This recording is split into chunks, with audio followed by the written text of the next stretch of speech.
Abstract classes. ఒక ప్రోగ్రాంలో మనం ఏ క్లాస్నైతే మిగతా క్లాసులకి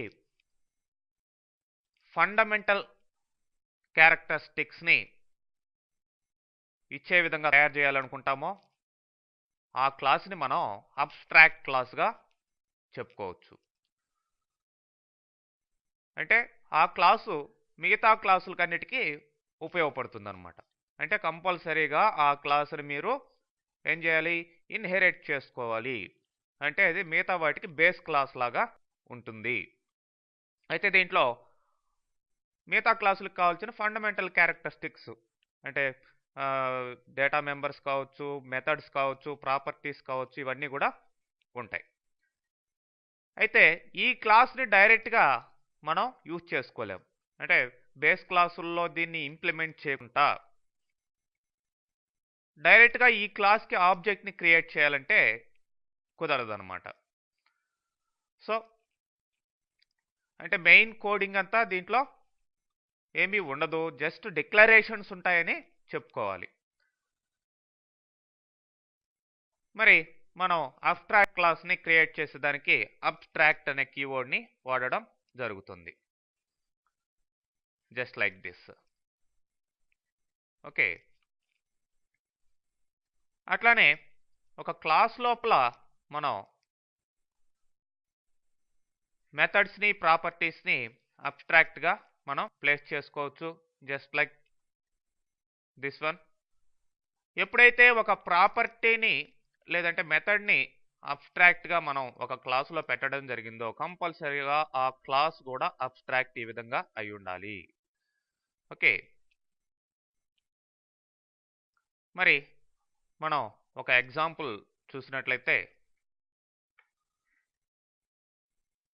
చూడండి, ఇక్కడ ఈ ఫైల్లో కోడ్ ఫైల్ ఒకటి తీసుకోండి. ఈ విధంగా యాడ్ న్యూ ఐటమ్ అని కోడ్ ఫైల్ అని సెలెక్ట్ చేసుకోండి, యాడ్ అనండి. సో ఈ విధంగా యాడ్ అవుతుంది. దాంట్లో ఫస్ట్ ఒక అబ్స్ట్రాక్ట్ క్లాస్ని ఈ విధంగా క్రియేట్ చేసాం. షేప్ డిస్క్రిప్షన్ అనేది ఇది జియోమెట్రీ 2 అనే నేమ్ స్పేస్ కింద ఉంటుంది. మరి దీంట్లో ఒక ప్రాపర్టీని అబ్స్ట్రాక్ట్ ప్రాపర్టీని ఇవ్వడం జరిగింది, నేమ్ అనే అబ్స్ట్రాక్ట్ ప్రాపర్టీని. ఓకే, అది ఓన్లీ గెట్ ప్రాపర్టీ అనమాట. జస్ట్ సెమీకోలన్ ఇచ్చి దాంట్లో ఎటువంటి కోడింగు ఇవ్వలేదు. అంటే కంపల్సరీగా దీన్ని వేరే క్లాస్లో మనం ఇంప్లిమెంట్ చేయాలి అని అర్థం. అట్లానే వర్చువల్ మెథడ్ ఒకదాన్ని క్రియేట్ చేసాం. అంటే ఇది కూడా వేరే క్లాస్లో మనం ఈ విధంగా ఓవర్ రైడ్ చేయాల్సిన అవసరం ఉంటుంది అని అర్థం. మరి ఇక్కడ జస్ట్ ఎంఎస్జి అనే వేరియబుల్ తీసుకొని దాంట్లో బేసిక్గా కొంత మెసేజ్ని ఇవ్వడం జరిగింది.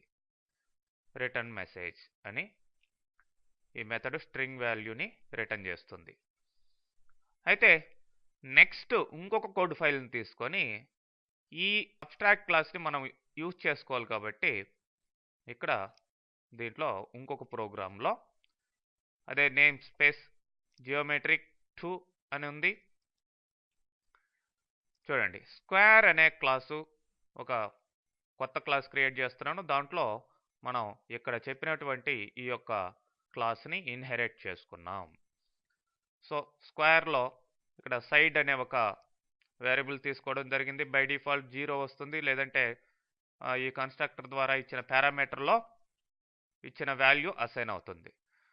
ఎనీవే ఇక్కడ ప్రాపర్టీ గెట్లో నేమ్ ఏమని తీసుకున్నాం, రిటర్న్ స్క్వేర్ అని రిటర్న్ చేయడం జరిగింది. ఈ నేమ్ ప్రాపర్టీకి స్క్వేర్ అని వస్తుంది.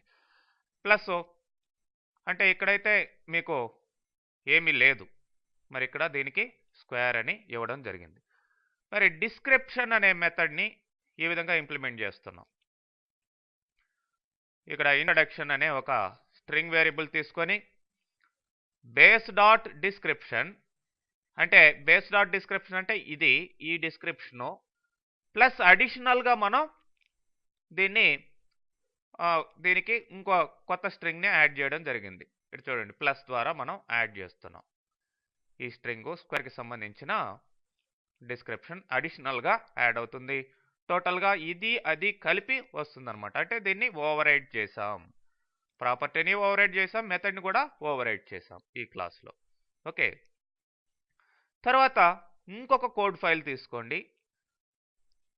ఇందులో రెక్టాంగిల్ అనే క్లాస్లో ఈ షేప్ డిస్క్రిప్షన్ ఇక్కడ ఫస్ట్ కోడ్ ఫైల్లో ఇచ్చిన దాన్ని, ఆ యొక్క అబ్స్ట్రాక్ట్ క్లాస్ని మళ్ళీ ఇక్కడ కొత్తగా ఇన్హెరిట్ చేసుకున్నాం. ఇన్హెరిట్ చేసుకుని ఇక్కడ లెంత్ హైట్ అని వేరియబుల్స్ తీసుకొని వాటికి బై డిఫాల్ట్ జీరోస్ ఇవ్వడం జరిగింది. లేదంటే పారామీటర్లో ఆ యొక్క కన్స్ట్రక్టర్ పారామీటర్లు ఇచ్చినప్పుడు ఆ ఎల్హెచ్ అనే వాల్యూస్ వీటికి అసైన్ అవుతాయి. ఎనీవే, ఇక్కడ ప్రాపర్టీ నేమ్ అనే ప్రాపర్టీ గెట్లో మనం నేమ్ ఏమి ఇచ్చాం, రిటర్న్ రెక్టాంగిల్ అని తీసుకోవడం జరుగుతుంది. అట్లానే డిస్క్రిప్షన్, బేస్ డిస్క్రిప్షన్ ప్లస్ దానికి అడిషనల్గా ఇంకా రెక్టాంగిల్కి సంబంధించిన వివరణ ఇవ్వడం జరిగింది, దాన్ని ఇది రిటర్న్ చేస్తుంది. ఓకే, ఎనీవే 3 కోడ్ ఫైల్స్ అయినాయి. ఇప్పుడు మనం మెయిన్ ప్రోగ్రాంలోకి వెళ్ళినట్లయితే మెయిన్ ప్రోగ్రాంలో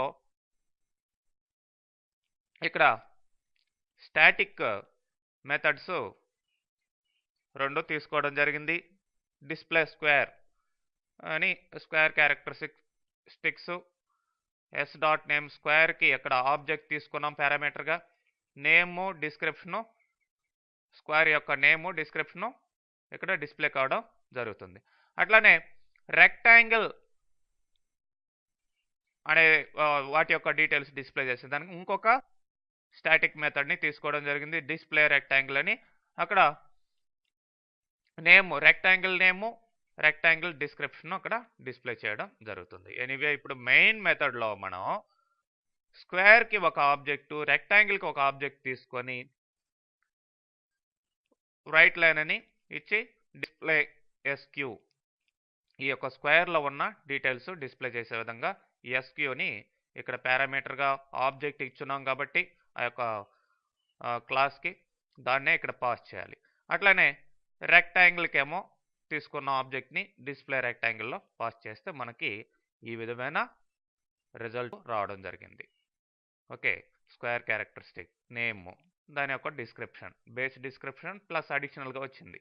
అట్లానే రెక్టాంగిల్కి దాని నేము, దాని డిస్క్రిప్షన్. ఓకే, ఈ విధంగా మనం వర్చువల్ అబ్స్ట్రాక్ట్ క్లాసెస్ని క్రియేట్ చేయొచ్చు. ఓకే, మరి అబ్స్ట్రాక్ట్ క్లాస్కి ఆపోజిట్గా మనం సీల్డ్ క్లాసెస్ని కూడా క్రియేట్ చేయొచ్చు. అబ్స్ట్రాక్ట్ క్లాస్ అనేది కంపల్సరీగా ఇన్హెరిట్ చేసుకోబడాలి, అప్పుడే మనకి అది యూజ్ అవుతుంది. అట్లయితే ఏ క్లాస్నైతే మనం ఇన్హెరిట్ చేసుకోకుండా చేయాలో ఆ క్లాస్ని